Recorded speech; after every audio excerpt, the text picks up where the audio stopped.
Hey there, fans. Welcome back. I'm still James R.I. Cady. And I'm also Cady. And as you know, we are Cady and Cady. Now, Cady, do you remember a few weeks back when I posted that new welcome video in which I said that while we'd been leaning pretty hard on the Marvel films right out of the gate, the time would inevitably come in which other films started to fall under our scrutiny? No. I didn't watch it. Well, I did. You gonna pout about it? No, but you ruined it. It's Jurassic World 2. Roll clip. Do these animals deserve the same protections given to other species? Or should they just be left to die? These creatures were here before us. And if we're not careful, they're gonna be here after. In not Marvel's Jurassic World Fallen Kingdom, sudden and unexpected volcanic activity threatens to obliterate the last of the now abandoned island's dinosaur population. Lacking the 65 million years necessary to evolve into birds, not Star-Lord and totally Ron Howard's daughter must launch a rescue mission in order to save these noble beasts from a second extinction. So, Cady, what did you think of Jurassic World Fallen Kingdom? It had its moments that I quite enjoyed. But it honestly took me quite a while to actually kind of get into it as like a Jurassic Park movie. Okay. I don't want to say it lost me right away, and I'll get into it a little bit later too on exactly why, but it took me a while to get into it really. And even when I did, it was more in okay, here we are at the dinosaur part stuff, and it was... Yeah. James, how did you feel about the movie? I would agree with everything that you just said. I personally didn't really care about this movie, so I'm probably not necessarily the right person to be asking in the first place. I didn't hate it, but it wasn't anything special to me. It's, as far as I'm concerned, I love the first Jurassic Park movie, and I actually love it more now as an adult than I did when I was a kid. It holds up pretty well. It does. And I just rewatched the entire series in preparation for this, just to sort of remind myself of certain things. And it's totally unfair to compare really any of them to the first, because all of them, these last two in particular, they're not trying to replicate the original Jurassic Park. It's not even really it is a soft reboot, but they're not trying to make the same kind of movie. These are for a different audience, and they're trying to be more, I don't want to say dumb. Kind of dumb. They're basically action movies. They're summer blockbusters, and I didn't hate it, but... Doing for the franchise what was done for Star Trek and Star Wars. Rebooting for the younger audience. That is a very good metaphor. The Star Trek 2009... it is to the original Jurassic Park what Star Trek 2009 is to the original Star Trek, I would say. Mm-hmm. Not necessarily this movie, but the Jurassic World series thus far in general. So, before we get into spoilers, we should probably talk about casting. Costing, yes. Mm-hmm. Obviously, the main character, the main two, they made an effort when they made Jurassic World to slap two new young hit faces on the franchise, and you got the guy that everyone loves, Chris Pratt, the lovable next door neighbor, snarky guy, mm-hmm. and the just stunningly beautiful Bryce Dallas. How did she come out of that, man? I don't. And in general, we've seen them before. At this point, I would say that Chris Pratt probably has more presence. Bryce Dallas Howard did a lot of cameo work for some of her dad's older movies. She only recently started kind of like appearing in big name things. She was in that one episode of Black Mirror, which is a going theme with these videos. Yeah, these movies were my first experience with her. Mm-hmm. I didn't really know who she was beforehand. And she was also in this most recent season of Arrested Development that just came out a few weeks ago. Oh, I haven't gotten there yet. I haven't watched. I've been trying to rewatch. Well, because in season 4, no, I don't want to spoil anything. The point is, she's in it very briefly. It has been a fairly good summer for Chris Pratt with the Infinity Wars, and then now this. Mm-hmm. I guess that's really it. Just 2 movies. Still pretty good. Yeah, he's been busy. I don't know how he did it all in the last year or so of filming. Oh, we forgot the director, which is fine because I couldn't find anything that he's directed that I've seen, so I don't have any examples to compare it to. I can't make this movie's overall mediocrity a systemic thing. I can't say it's the director's fault because I don't really know. He's done a lot of Spanish films. His name is J.A. Bayona. So, but yeah, we did forget that. Beyond the two main faces of the movie, there were a couple of supporting characters. I would say we had what's his name? Justice Smith as Franklin Webb, and one Daniela Pineda as Zia Rodriguez. I feel like these two characters too are like loosely based on two of the like children from the first Jurassic Park book. Okay. They were, and I guess in the Jurassic Park movie they did have Tim and. I can never remember her name either. Oh my. I feel so silly because I've watched these movies sometimes. Anyway, they did have those two kids who were kind of the placeholders for them, but the two kids in the actual books were like super into the science and like loved dinosaurs, and they were sort of research assistants like in not quite college, but like I think they were like in high school. Okay, like, well that is a big change from the yeah, I feel like they were kind of like a nod towards that too, because they were maybe a little older, but they were kind of that right age. Yeah, I mean that's an interesting point.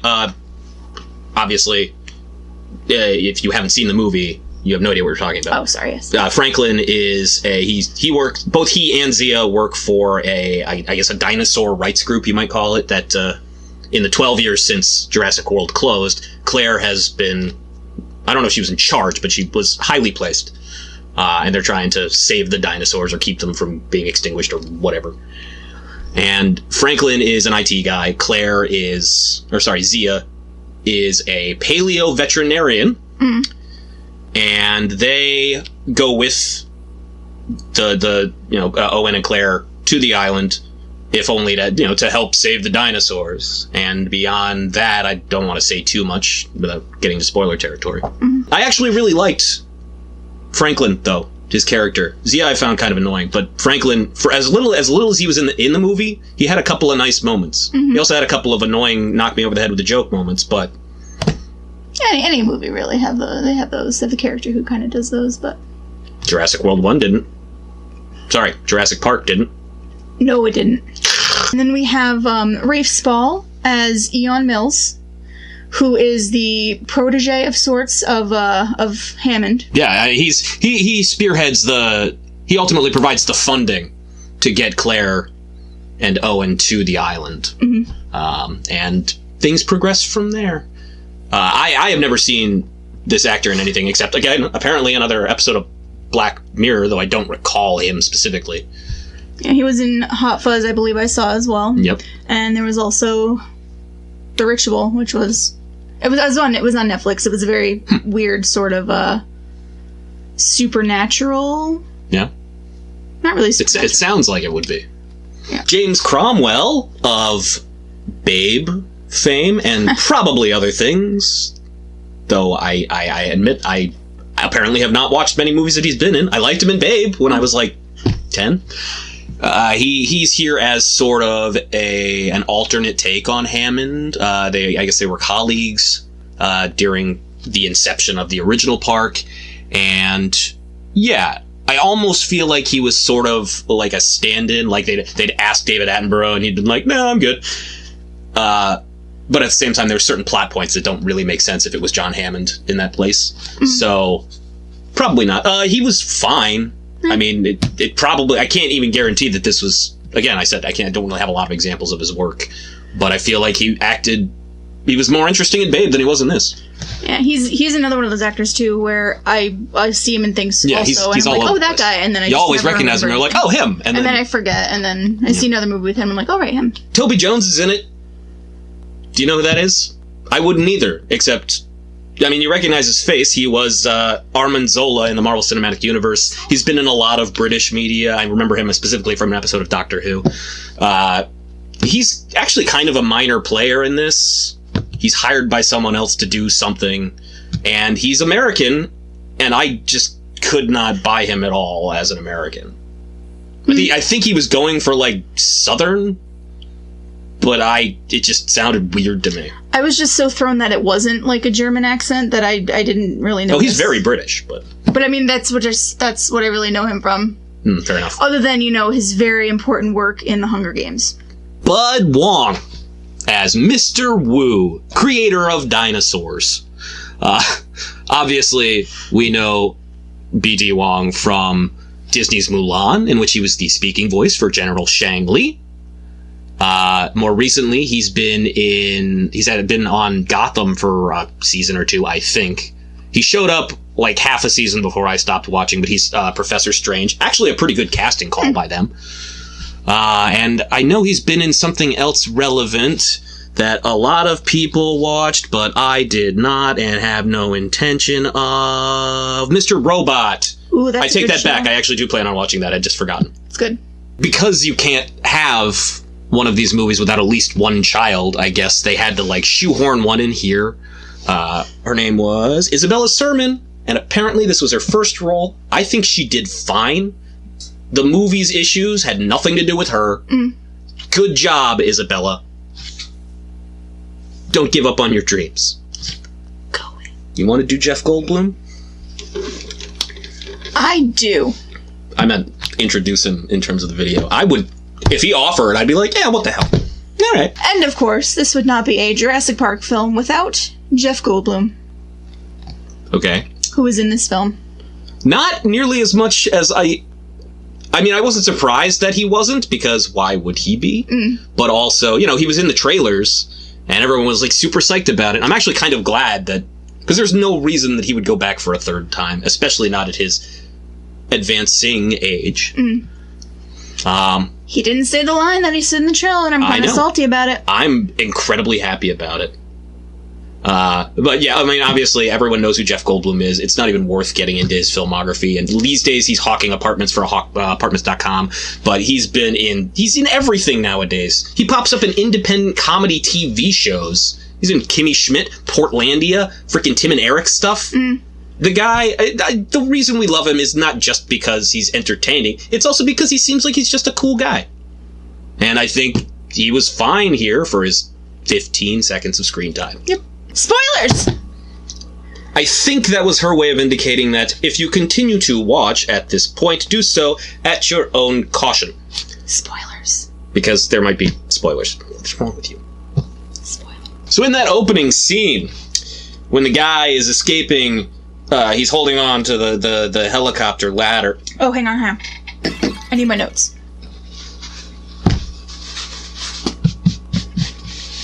Go ahead. Why? I had... Yeah, in that opening scene, the guy is trying to escape, and he jumps onto the ladder, and the helicopter's flying away, and they drop a rope ladder for him. He's grabbing, the T-Rex is chasing him, and the T-Rex bites the end of the ladder. Doesn't manage to get the guy, but it bites the end of the ladder, and they're like, oh, you gotta cut it, and then at the last moment it snaps, and they start to escape, and he's gonna survive, whatever. Yep. And then the mosasaur leaps out of the water, and bites him, and then the ladder just breaks off. No problem. Yep.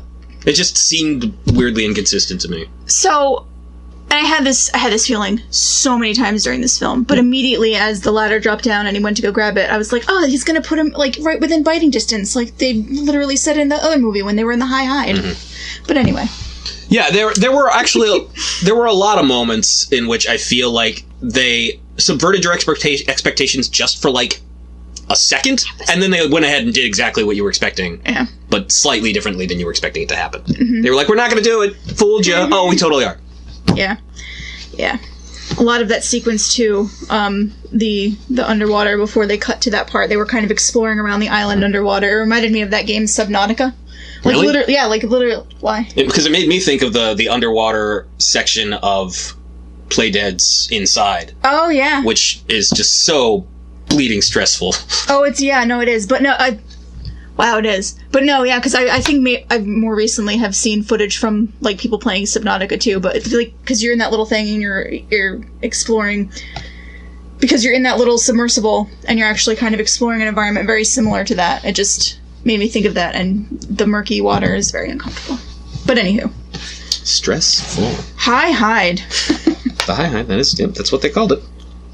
Yep. One thing that really bothered me throughout the whole film was this whole everyone's like all the bleeding hearts are coming out of the woodwork saying, "Oh no, if we don't save them, this volcanic will destroy all of them and they'll go extinct." I feel like at this point, with the technology that's been developed, that's not a big deal anymore. That's the whole point. These dinosaurs were already extinct. They have the technology to bring them back. Extinction level events don't really matter. Yeah. As long as the humans are still around. It'd be one thing if the world was in danger, but I mean, yeah, I understand that there are some environmentalists and things like that. You care. Obviously, I don't want to see the animals die. I'm not a monster. But at the same time, if it's a question of, oh no, we're worried that their entire species is going to be wiped out, that's never going to happen again. As long as this technology exists. Yeah. It undercuts, really, I think, some of the themes that they were trying to go for. They're trying to make you care about but if it's a question of species survival, well, it might kind of be a nod towards like how people are so extreme now about things like that, where there's no like middle ground, where like, but they'll be fine because we can just like use our technology to create them again, and it's just kind of doing the heavy-handed nod towards but people are super extreme and there's no middle ground. It's like one way or another. That's a fair point. I feel like you might be giving them too much credit, but I can see maybe. That. Well, along those lines as well, I had thought, maybe like immediately after it was revealed that Claire was working with that sort of a group too, is like, why does she care? In the first movie, she was not. She was so a businesswoman. Two-dimensional. Yeah, like, well, not two-dimensional, but that, I guess maybe. No, she was two-dimensional. In the movie, like, really all that they had was escaping the dinosaurs, running for their lives, but like, it felt like such a sudden shift. Like, well, yeah, and her arc in the first one was essentially a worse version of Dr. Grant's arc in the first movie. About, I don't like kids and I don't care about kids, and then he's forced to spend some time with kids. Yeah. And he grows to be like, and she has a similar arc, but she has none of the likability, and it's not nearly as well demonstrated. Although I guess it has been quite a few years, so who knows? That's fair. I mean, a person can change dramatically in 12 years, so... Yeah. So the extinction level events that suddenly happen that cause this whole crisis is an active volcano. Is a volcano that was inactive for quite some time and is now suddenly active, which is fine. It's on islands that obviously would have been volcanic islands, but I feel like it's just lazy writing at this point too. Like, I mean, I guess it makes sense, but it just like immediately it happened, and then that whole story point, this whole story. You're right. It does seem, because we couldn't find a map of, or even just like a wide shot of Isla Nublar from the first movie to see if there really was that mountain there. I mean, there's no reason there couldn't be a volcano. There were definitely like mountains kind of in the distance, but I just feel like. It's more like I guess it's been 10 years. It's more that they decided, what if we had the island being threatened with destruction? Also, and this is very kind of nitpicky because I was super obsessed with volcanoes for a while, they don't tend to usually do both types of explosions like that. They don't erupt like violently and then also slow. Have lava like... Oh, thank God you know something about volcanology, because the whole time I was like, this doesn't seem right to me, but I don't know enough about it. They totally can, but they don't usually. And I was like, alright, fine. Okay, well, in a similar vein,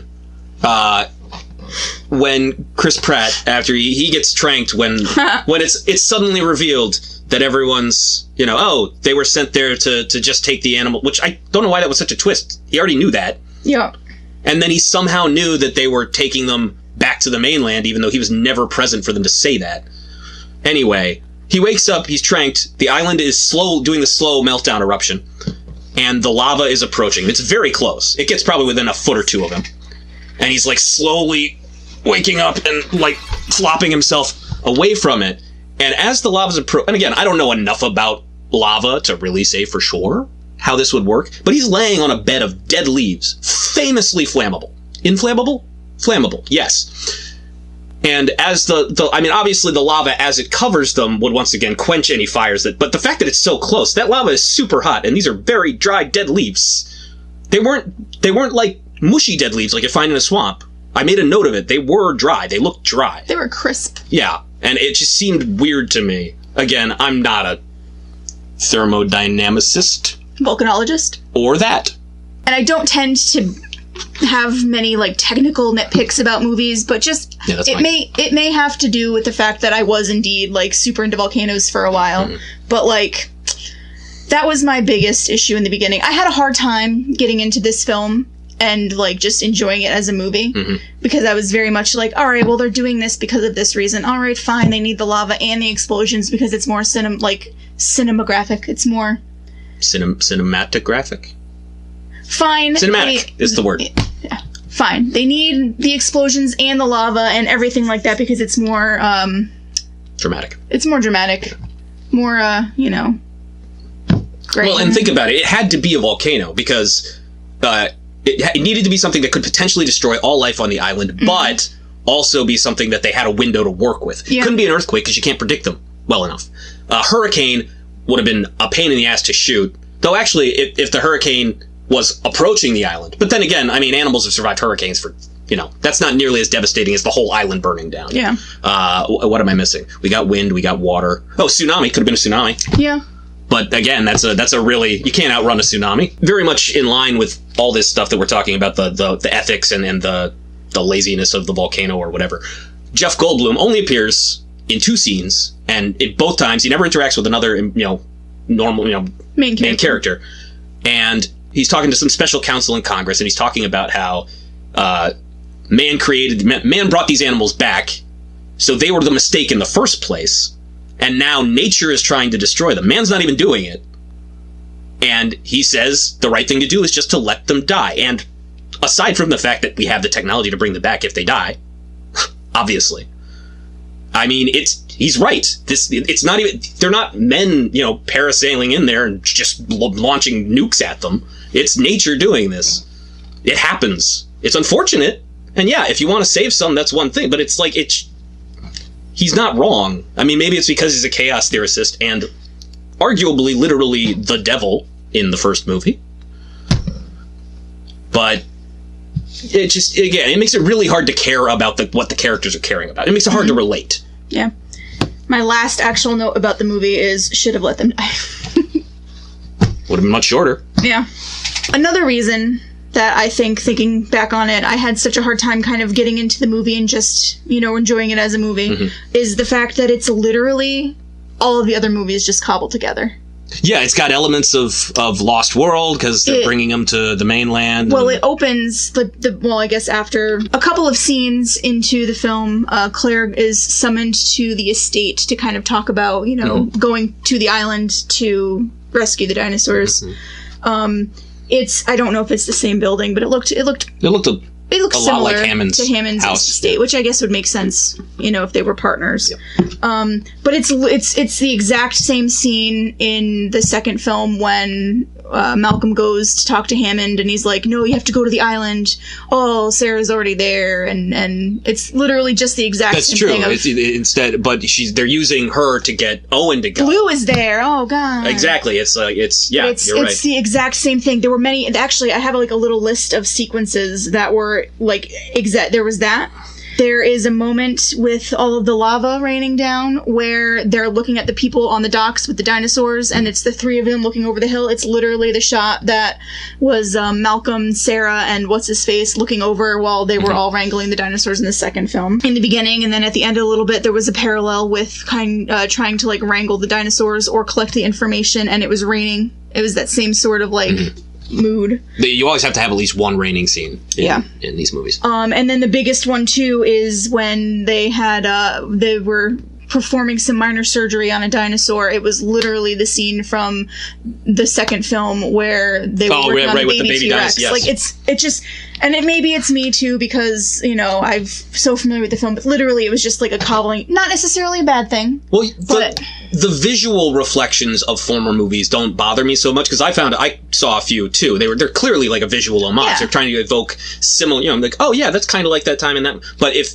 the writing, if you do it too much, it does start to feel it's just like, where are your original ideas? And their original idea was to do exactly what the last movie did and make their own dinosaur. Yeah, which as a reboot to kind of draw the new crowd in, that's fine. But that where it worked in other franchises, I feel like this one kind of it didn't work quite as well. I don't know if it's because it's a completely different subject matter. Like maybe space travel for me is somewhat easier to kind of accept than Well, I feel like it's easier. The further removed from reality things are, the easier the suspension of disbelief is. And genetic engineering and things like that are things that do really exist. And while we acknowledge that, I mean, sometimes they make up shit.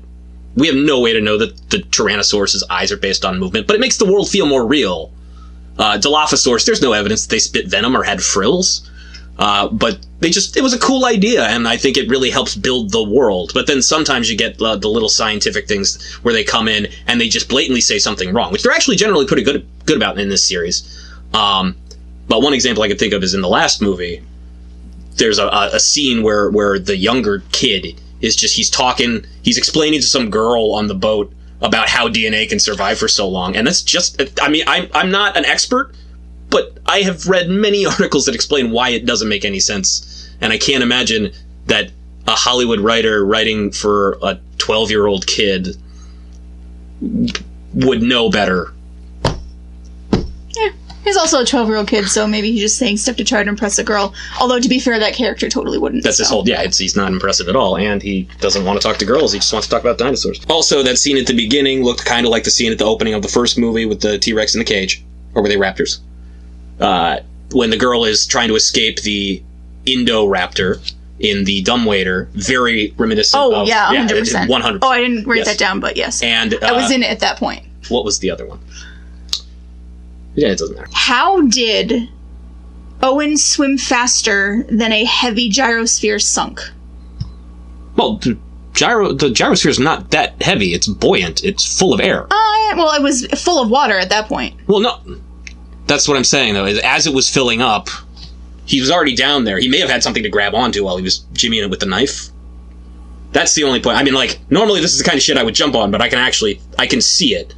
There were plenty of things wrong with that, like jimmying it open with a knife in the first place. Well, they had a little bit of air when he swam up and left them. Yeah, it was buoyant enough that it rose to the surface again, but not airtight enough that it didn't start taking on water immediately. Right, but after it took on water, that's when he started to swim down to, I don't know. No, I know, but it wasn't, no, it was slowly taking on water, which means its buoyancy slowly decreased. Yeah. So. How'd they get from the little beach all the way to the docks, which I'm assuming were at least up over those lava hills, so quick? Who's they? After they escaped the gyrosphere and they ended up on that like little beach area, Owen, Claire, and... Oh, I assumed it was just like around the... I could be wrong. Oh, I mean, maybe. It's also partly, I guess, I don't have a map of the island, so I'm not sure how long. And they were on the coast, but it just felt kind of weird with like all the lava that was obviously pouring down the hill. Yeah, and then, I mean, it just... Around that same time, there's that... They get on the truck, and the boat's leaving...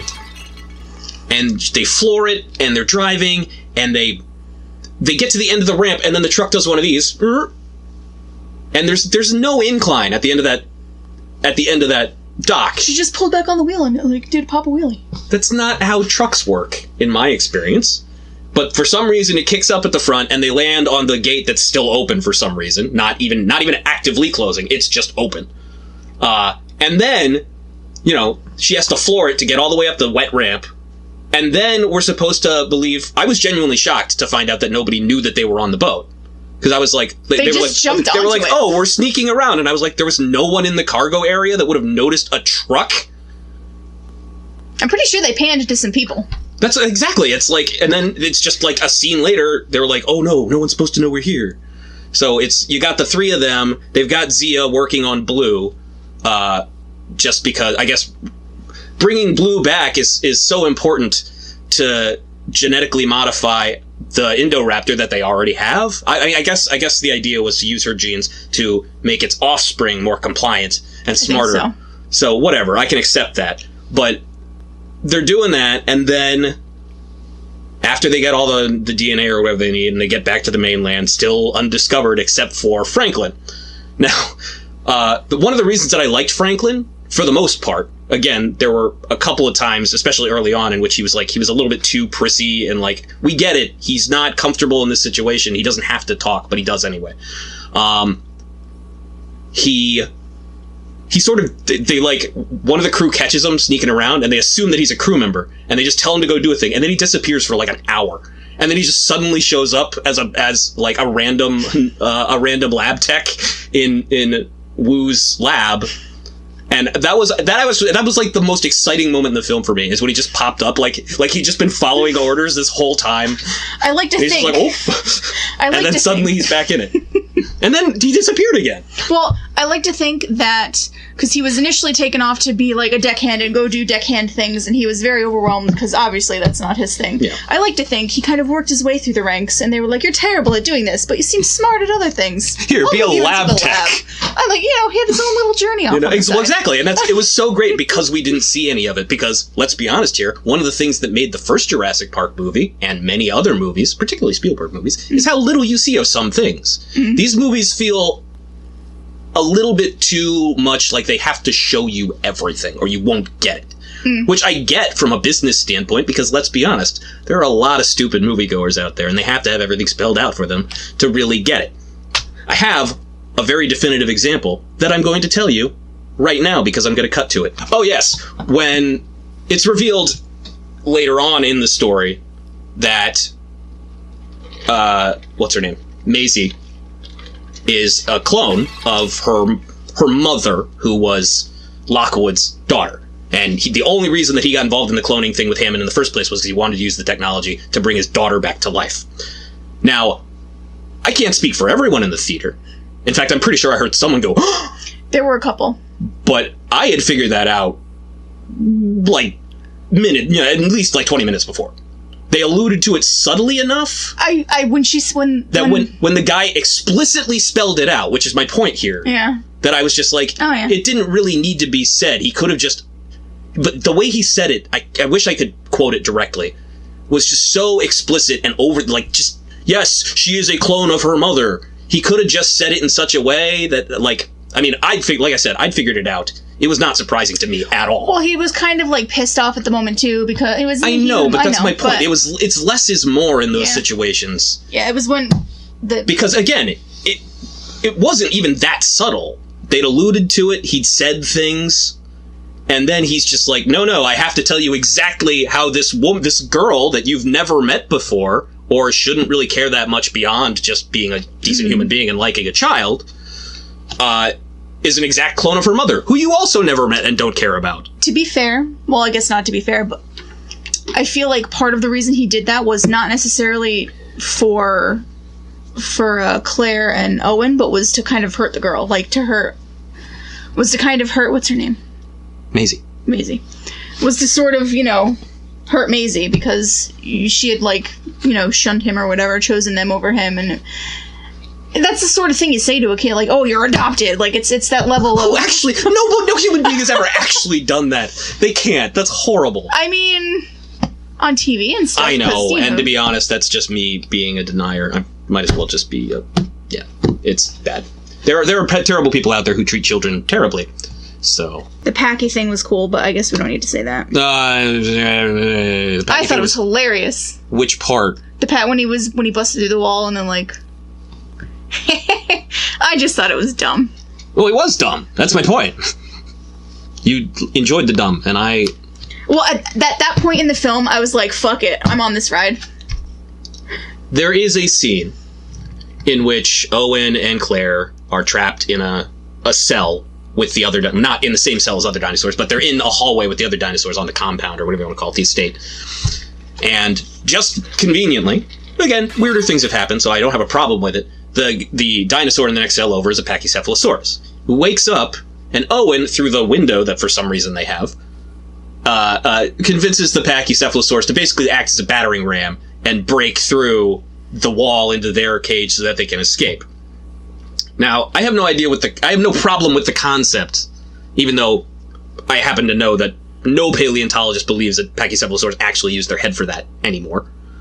But it has more to do with the fact that the thing's just running itself into the wall over and over and over again. He can't even see them. All he does is he keeps whistling. And the thing's like, I'll just run into the wall, see what happens. And, like, I'm fine that it happened a couple of times, but it's not the thing would have stopped. It would have it's like, this isn't working. It's not, it wasn't even that big. Part of the reason I was so okay with it too was that they did the cool thing where they like synced him hitting the wall with the gavel banging a dino auction. The shooting was creative. I'll grant you that. Yes, that's the thing that I enjoyed. But it was like just so there was a point where I was like, okay, he's running into that solid brick wall 5 times now for no reason. He was angry. Why would he be? No, they're herbivores. It was a defense mechanism. They're not even in the same room as him. Why would he It was a bit of a stretch for me. Not my biggest problem with the movie, honestly. It's only because you mentioned it. I said earlier, too, that it took me a while to kind of get into the movie and stop just being like, why, guys? And I was all in at this point. It was fine. I loved it. I didn't... it's strong.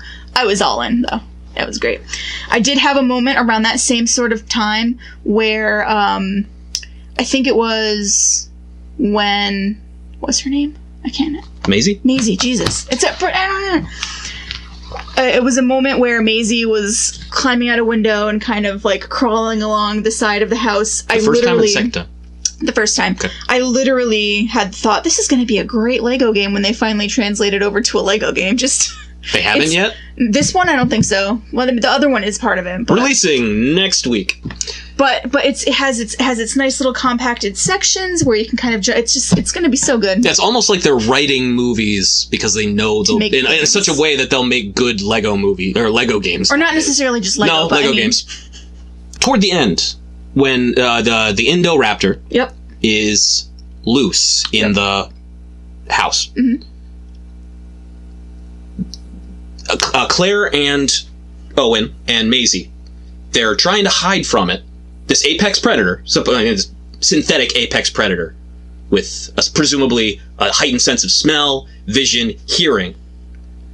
And they decide to turn off all the lights in the building? Like that's somehow going to give them an advantage? Owen was in the fucking Navy. It had a little bit of T-Rex in it. Maybe they were assuming it couldn't see them if it couldn't see them moving. Okay, even if you blinded the damn thing. If you were also blind, it would clearly have the advantage in that situation. Humans do not have famously good night vision. Even ones that were in the Navy. Speaking of that scene, I was waiting the whole movie for something to happen in that room. They walked through the room in the beginning, and I was like, if by the end of the movie there is not a dinosaur that looks like it's one of the statues that suddenly moves, I'm going to be pissed. And it sort of happened, so I'm okay with it. Well, I would say, that's the one that I was trying to think of earlier. When the Indoraptor's in Maisie's bedroom, and you get the shadow against the horse, just like in the painting in the first movie. Yes. That's the other. So it's funny, too, that it was a horse, because when she was getting into the dumbwaiter and it was running down the hallway, it literally sounded like a galloping horse. And I thought, that sounds like a galloping horse. And then that happened, and I was like... How? Just the way I believe you. I didn't register with me. But it's a two-legged. I mean, I guess its front limbs were long enough to. Yeah, it was the big thing where it was doing that. But yeah, I had that thought. I was like, it's like a galloping horse, and then that thing with the horse. And then it was. Yeah, thank you for reminding me because it was good. I like things like that. I love like callbacks to other movies like that with the picture and everything. That's great, but just So, bearing all that in mind, Cady, would you recommend Jurassic World: Fallen Kingdom? I would. I would, as a silly, fun action movie to see. A good. It is a blockbuster, a summer blockbuster. If it didn't have the Jurassic Park name attached to it, I don't know that I would have bothered. Like if someone was like, "Oh, dinosaurs," which is a weird thing to say because it's such a well-known series that you can't really separate it like that. But it took me so long to get into the movie to the point where I was super into it, and I was like, "This is great. I'll just accept everything that it happens." I mean, I was gonna see it regardless. You should see it anyway, especially if you like the Jurassic Park films. Keeping in mind that it is sort of a rebooting of a series for a younger audience, or not even necessarily a younger audience, a new one. I would recommend it regardless. Okay. Yeah. Gems, would you recommend this movie? See, this is always kind of a tricky question. Actually, this is the first time it's really been all that tricky. I would not recommend this movie to myself. if I could go back in time and tell myself, you know what, it's not worth paying money for, then I would. The main reason that I agreed to see it was because of this, and, you know, my friends were going to see it, and so whatever. I would not have personally bought tickets to it otherwise. It's the kind of movie that I would probably see at some point, just because, I mean, these days, if you don't watch a summer blockbuster, you're removing yourself from the zeitgeist. And while in general, I'm more or less okay with that, at the same time, you know, why not? I just give it a shot. And the movie did have some really delightful moments, some beautiful shots when they're leaving the island and that brachiosaur is dying on the docks in the ash smoke and all that. Some really nice moments. But there are so many technical problems with it that, I mean, to answer the question, I would recommend it to people who, A, don't want to be left out of conversations, and B, people who don't really think all that hard about movies or art or things like that. They just want to be entertained, because it's entertaining. I just generally am attracted to, I don't even want to say higher caliber, but a different kind of storytelling. And so, yeah, the answer is yes, I would recommend it to not me, or people like me. It does have the potential, I think, to upset, like, the hardcore fans. It's a different fan base than, like, Star Trek or Star Wars. But I do think it does have the potential to kind of be like, well, it doesn't feel as much like a Jurassic Park movie as any of the others, even the first Jurassic World. But it's definitely a blockbuster, and it is entertaining in the actual definition of the word. It's entertaining. Star Trek 2009 for Jurassic Park. So that's that. Life found a way or something. And as always, if you liked this video, not necessarily the movie, then like, comment, subscribe, tell a friend. That's right. And with that, we'll bid you adieu. Remember, we are Cady and Cady. We'll see you soon.